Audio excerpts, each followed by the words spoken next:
And here we are once again, my brothers and sisters in Christ. We begin today a little differently. I've been told by my most loved and trusted advisor that when I get into all these names in the book of Genesis, I often just get tongue-tied. And when I'm talking about Jacob and all these names keep coming, and sometimes I say the wrong name. So the contest is this. Please help me. When you hear me say the wrong name, just write it in the comments. He meant whatever. Because I did. I meant whatever was right. And then whoever watches the video from now on can at least look in the comment section and get it right. Okay, that'll be good. Now, here we go with today's lesson. We're studying Genesis chapter 39 today, and this is a very, very challenging passage for us. Because many of us believe that okay, we know God loves us. And we assume that means that God's going to take care of us. And God says he's going to provide for us. We're going to be fed. He knows about the sparrows, and he knows about us. He knows all the hairs on our head. He cares for us. Okay, we can just rest in the protection of God, right? Oh, well, wait a minute. This story might cause us to rethink that. Just come with me. Let's go to Genesis chapter 39 and see what we can find today. Now, Joseph had been taken down to Egypt. You remember yesterday we talked about Judah in chapter 38. Now we focus back on Joseph. He has gone to Egypt. Why? Well, he's been taken in a caravan of Midianites. And why was he taken? Well, because his brothers sold him into slavery because they were so sick of him. All right? Now the story brings us back to what Joseph's doing. He'd been taken down to Egypt, and this guy named Potiphar, an Egyptian who was one of Pharaoh's officials, the captain of the guard, bought him from the Ishmaelites who had taken him there. Now, just think about this. Okay, Joseph, I used to be Dad's favorite. He had that special coat made for me. I had those dreams where I told my brothers I was better than them. They were going to be bowing down to me. And now I find myself enslaved. Oh, hey, not only that, but I somehow ended up in one of Pharaoh's officials' household. Now, you'll see that even though God isn't mentioned as the one that pushes this narrative and makes these circumstances happen the way they do, God is still the one that's behind it all. And it's not very fun. Watch this. Okay, so now we know Joseph is a slave. Potiphar owns him. He's in Egypt. But then we see this. The Lord was with Joseph, and he prospered. Wait a minute. Okay, so, God, I thought you were here to, make me have my best life now. I thought we were supposed to be a team, and, I love you, and you save me, and I serve you, and you make sure nothing bad happens to me. Well, what happened here? Well, something bad happened to Joseph. He got sold into slavery. His family, his brothers hate him. That's all bad, isn't it? But look at verse 2. The Lord was with Joseph. So despite the terrible circumstance that Joseph finds himself in, he is still covered by the God who loves him. So God hasn't necessarily promised us an easy life, a fun life, a carefree life, our best life now. No. We can be right in the middle of God's will, doing exactly what God has called us to do, even though we don't even understand we're called to do it. These circumstances just keep rolling in, and we have no way to stop it. But it doesn't mean we've been abandoned by God. It doesn't mean he's not watching. It doesn't mean he doesn't care. Okay, so we'll watch this story move forward. The Lord was with Joseph, and he prospered. And he lived in the house of his Egyptian master. Again, that's quite a line. And I hate to just keep picking this apart, but listen. Why isn't it saying something like, and Joseph was very upset that he had been taken into slavery, and so he was looking for an opportunity to escape. He was thinking about which guards he had to kill to get out in the middle of the night. No. Joseph is willing to be where God has him. He's willing to accept the circumstances that God has put him in. That's quite an interesting thing to think about as we sometimes fight against the circumstances that occur in our lives and ask ourselves why God doesn't love us anymore. Well, that's not how Joseph approached the trouble he was in. When his master saw that the Lord was with him and that the Lord gave him success in everything he did, notice that Joseph's testimony is strong enough that the master understands this guy knows God. Okay, we have all these gods in Egypt and we talk to them and bow down to them, build pyramids around them. Okay, but this guy Joseph, he really knows God. How does Potiphar understand that? Through the witness of a faithful life, through the character that Joseph displays, and through the fact that everything Joseph touches works out. The Lord gave him success in everything he did. So Joseph found favor in his eyes, and became his attendant. Potiphar put him in charge of his household, and he entrusted to his care everything he owned. Hey, I don't have to worry about anything. I'm going to let this godly guy run my whole household because that really is a beautiful thing. God blesses him, and because of the blessing God gives to him, I get blessed too. And from the time he put him in charge of his household and of all that he owned, the Lord blessed the household of the Egyptian. Why? Because of Joseph.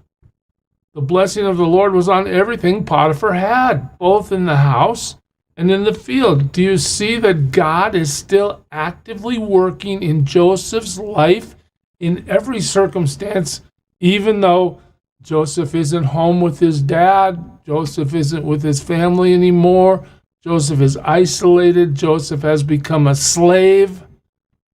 God is still with him, working everything out to his own pleasure. So he left in Joseph's care everything he had. Notice how the text keeps bringing us back to that. With Joseph in charge, he did not concern himself with anything. It keeps saying that, except the food he ate. Now Joseph was well-built and handsome. This is the prelude to the problem right here.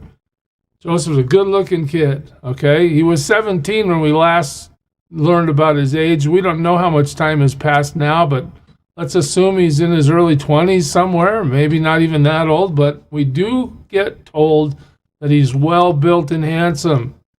After a while, his master's wife took notice of Joseph and said, "What? Come to bed with me?" Now, I don't want to be crude here, but when you're a young man full of testosterone, Joseph's not married. I mean, we live in a sex-crazed society where everybody's going to bed with everybody and everything's okay. Everybody thinks that's just normal. Why wouldn't Joseph take her up on her offer? And she's certainly willing, it appears in verse 7. This young man full of testosterone, he could easily accomplish this. She could cover it up. What does he do? He says, but he refused. He refused. You want me to sleep with you? No way. My life isn't about just pleasing my instincts and my desires, right? My life is about doing what's right before God. Joseph has character. Joseph loves God enough to do what God is pleased with, and Joseph knows God will not be pleased if he's sleeping with this woman, this wife of another man, when he's not married. Okay. So Joseph says no, and he says, with me in charge, he told her, my master does not concern himself with anything in the house. Everything he owns, he has entrusted to my care. No one is greater in this house than I am. My master has withheld nothing from me except you. Because, why? Because you're his wife. How then could I do such a wicked thing? Notice the way this is phrased. And sin against my master, Potiphar? No. How can I do such a wicked thing and sin against God?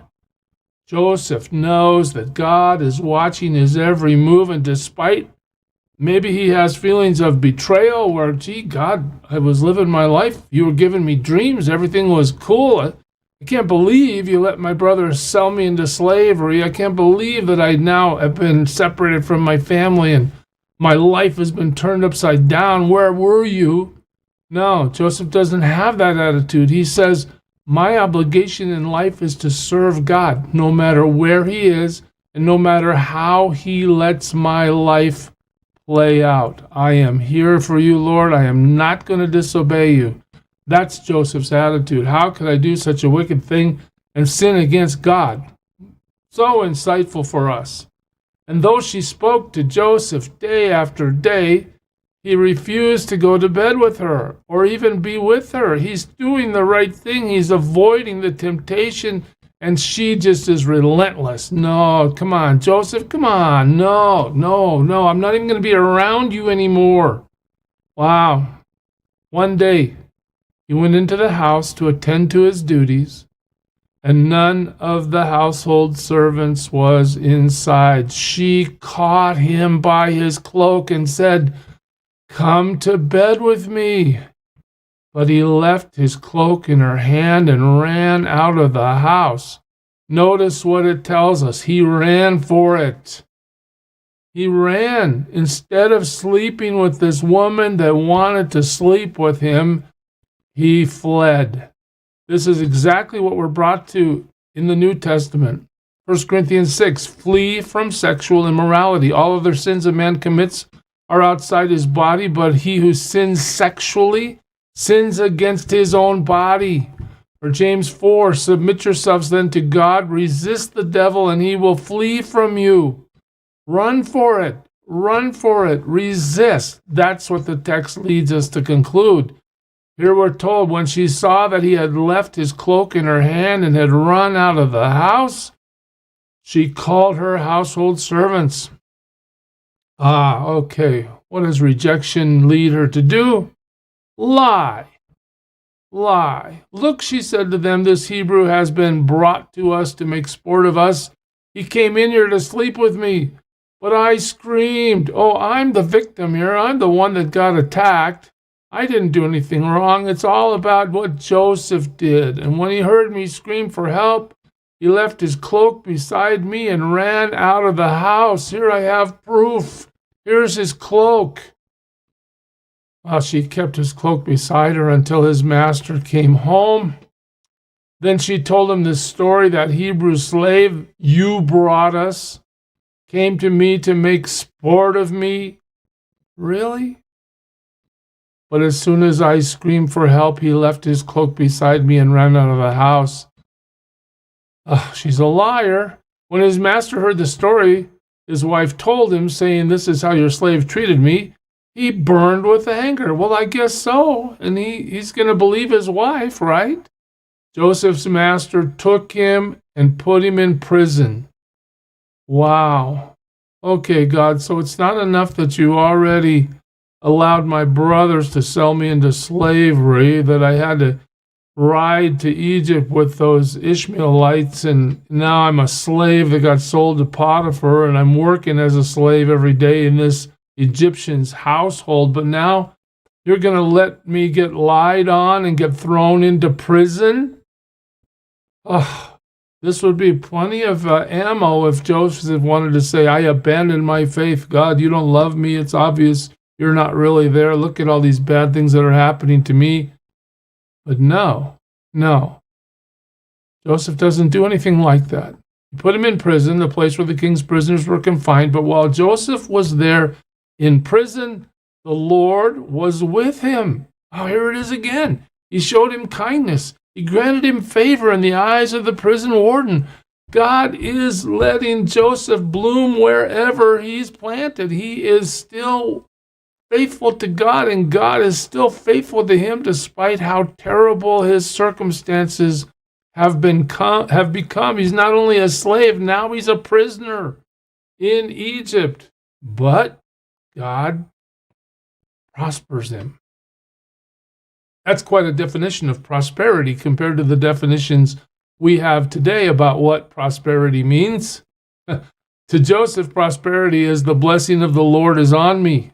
So the warden put Joseph in charge of all those held in the prison, and he was made responsible for all that was done there. This is exactly what happened in Potiphar's house. The warden paid no attention to anything under Joseph's care because the Lord was with Joseph and gave him success in whatever he did. There it is again. Joseph is like the cream that rises to the top. He's unstoppable, but it's not because his circumstances are so great. No, they're terrible. Any of you, if I asked you, hey, you want to follow Jesus? Here's what's going to happen. You're going to get separated from your family. You're going to get carted off to a foreign land. You're going to be made a slave. Oh, and then things are going to go worse from there. You're going to become a prisoner in the prison of the country where you were made a slave. You want to go? Who would go? Yet Joseph is there serving God.